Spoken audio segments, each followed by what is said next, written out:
So it's points shared in the end for both managers, but how do the players reflect on this? Well, let's hear from Brentford's goalscorer, Christian Norgard. Well, Christian, whilst a point ends the losing run, are you disappointed it wasn't all three this afternoon? Yeah, I am, because we were one man more than them. So it's obviously it's disappointing. We took the lead and they had a man send off, and when you don't leave the pitch with 3 points, you'll always be disappointed afterwards. Yeah, 13 minutes added on, half an hour on top of that with the man advantage. Where do you think you've fallen short? How have you not been able to capitalise there? Yeah, I mean, maybe, it's very difficult actually, even though you're one man more. You saw how difficult it was for Tottenham yesterday to score with 2 men more. So it's not always easy, but even though I still think we created enough chances in the end to score, I think we were unlucky that Neil didn't score, Mopai, Michael as well from the left side. So we had the chances, but in the end of the day, it's not good enough. You took your chance, although were there any concerns there when the VAR was checking? Yeah, absolutely, because I went early, but someone from their line must have dropped with me. So yeah, I was a bit worried about the offside, but yeah, it was nice to get my first goal of the season, of course. But like you said, annoying that we couldn't capitalise on it. Yeah, to have that advantage, how disappointed were you with the nature of the equaliser that Forest found? Yeah, it was just too easy. I thought it was too easy. And not even that, just the build-up to it. It was like they could easily get some passes in with 1 man less, and that's what you should avoid when you're 1 man more. And then, I don't know, it's a good header, but I still think there are things we can improve, but we will have to evaluate it afterwards within the team. Yeah, your manager said to us before he was looking for a response today from Everton last weekend. To what extent do you think you've provided one with that performance? I'm quite sure he's happy with the performance today.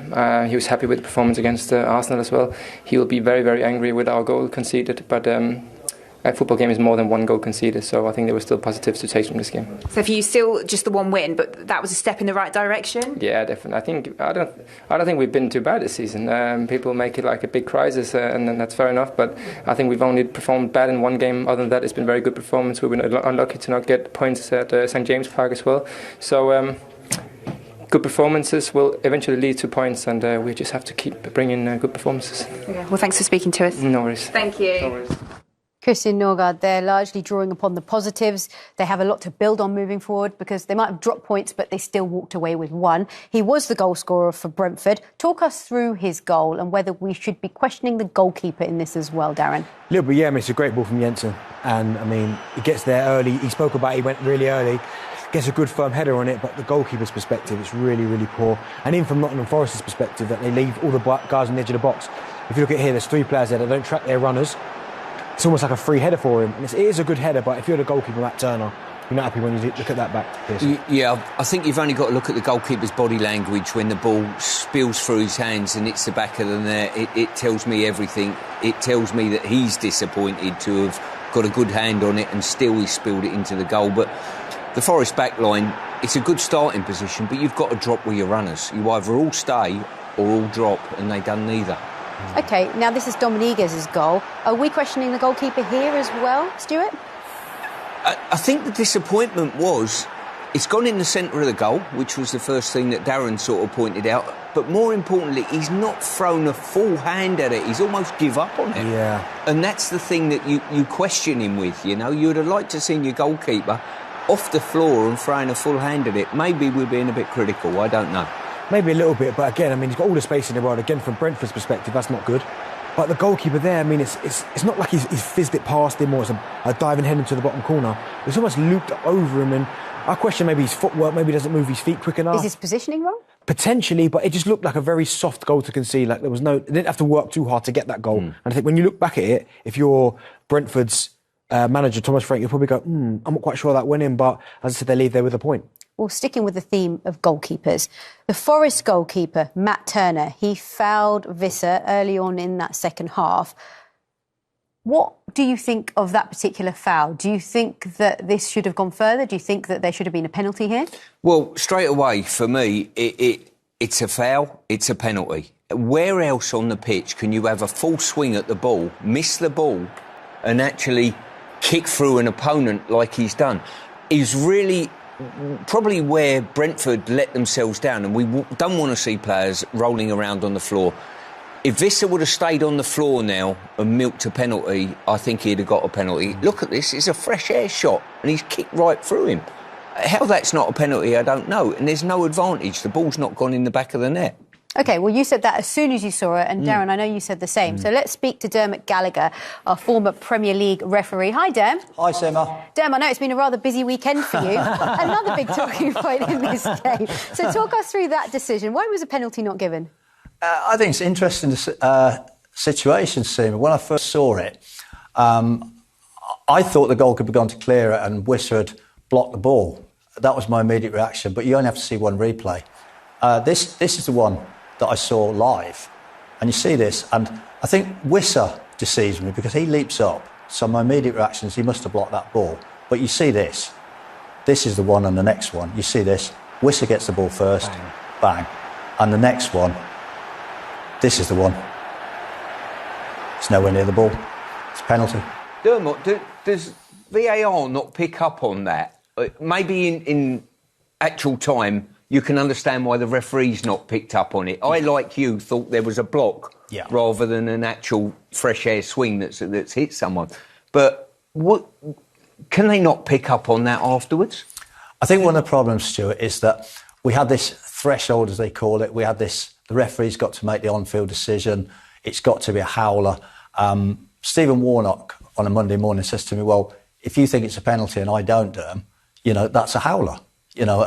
And it's difficult, but we have this protocol that the referee will feed back, I think this. If he says anything like the pictures show, the VAR will go with him unless he thinks it's an absolute blunder. But it's very interesting, Stuart, isn't it? My immediate reaction was, he's got that ball, he's blocked that ball, and Wisser's jump up led me to believe that because he's gone after the ball. But you look at this, and this one, he's definitely got the ball, and the next one is the clearest. You can see this. This tells you everything. Derm, should it really make a difference then if Visser stays down or not? Because really, as you said there, if he does stay down, it's a 100% stonewall penalty. But the fact that he's been honest and jumped up because he thinks he can put the ball in the net, do you think that's cost him getting the penalty by being too honest? I hope not, Darren. I hope not. But what I would say is that was what deceived me, first of all. I hold my hand up. As I said, like Stuart said, we saw the first image. I thought the goalkeeper had his shot blocked. I thought, because of Wisser's reaction, he's gone after the ball. He thinks, I can win this. But when you see it, without doubt, if he'd have stopped on the ground, it's a much different decision, isn't it? Because I wouldn't have been deceived by that. I don't think the referee would. And I think he'd have given the penalty. OK, Derm, thank you very much indeed for joining us.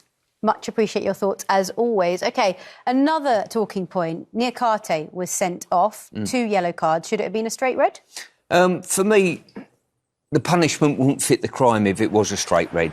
It doesn't influence the game. The player's going off the pitch anyway. Yeah. Do we really want to see him have a 3-match ban after this for something that I saw probably more clumsy than anything else? I've got to say, 2 really clumsy challenges.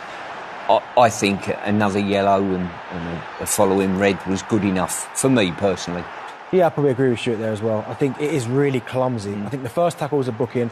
And again, when you slow it down, it always looks a lot worse than it probably is. And I'm not saying it wasn't a bad challenge, because it was, but there's no intent there, is there? He's gone to toe the ball the first time. He's missed the first one. He's missed the second one and ended up raking the back of Visser's Achilles. And yeah, it probably is a booking. So unfortunately for him, it should be a red card of 2 yellows, not a single red. That said, with Forest down to 10 men, you heard just in the interview with Norgard, Brentford might feel, or the fans might feel, the players might feel that they should have made the most of that opportunity. Yeah, I think that. I think they come out at half-time with real intent. I think it was Brentford, the team on the front foot. The stats that Forest only had 1 effort on target for the whole game, 100-odd minutes, is quite incredible. It's exactly what Thomas Frank wanted at the start of the game, being very frugal at the back. But they had enough opportunities. Never really, when they were pushing and pushing late on, balls dropping to Mopai, never sorted his feet out, never really got a clear effort away. To be fair, I don't think they'd done enough when they had the numbers superiority to win the game. That said, we talked about Nottingham Forest as well and the width that they had. They have Elanga, they have Callum Hudson-Odoi. We saw a lot from them in the first half. Did we see enough from them in the second half? Not really. Didn't really cause that too many problems. I mean, they had 1 or 2 opportunities in that first half where they probably should have done a bit better. We spoke about the Elanga, should have squared one to one, need to tap it in the empty net. But no, not really. Not too much getting the ball out to them, not too much creativity. I thought when Morgan Gibbs-White came on, I thought that was kind of the spark that they needed, and obviously he played a part in the goal, getting the ball and sliding it through. But yeah, on the whole, I don't think either team did probably enough to win the game. So it was points shared in the end, and I wonder how the Brentford boss reflects on today's match. Let's find out. Here he is, Thomas Frank.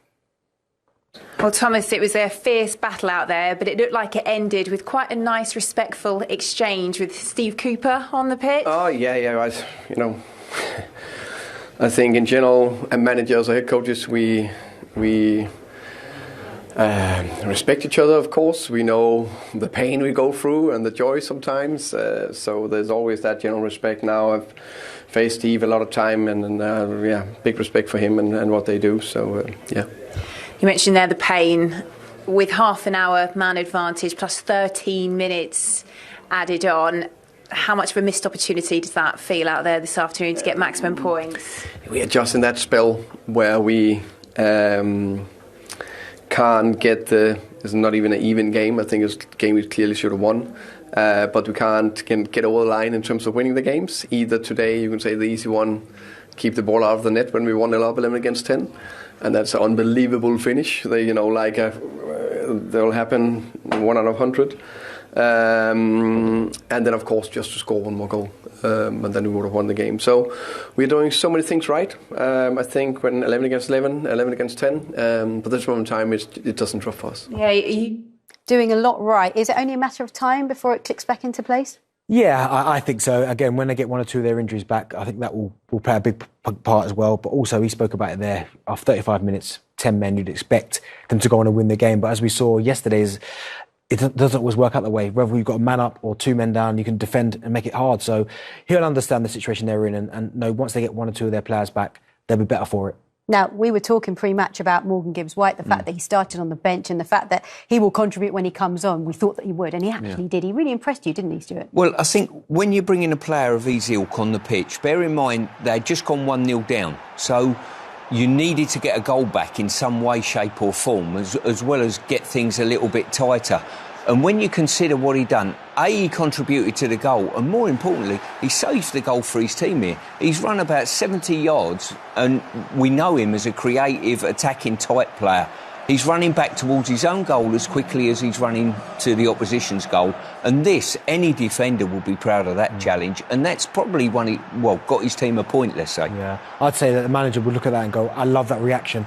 He's probably disappointed to not start. He comes on, plays a part in the goal, and then as that bit there, he's had to run 60, 70 yards to get back and makes a good challenge.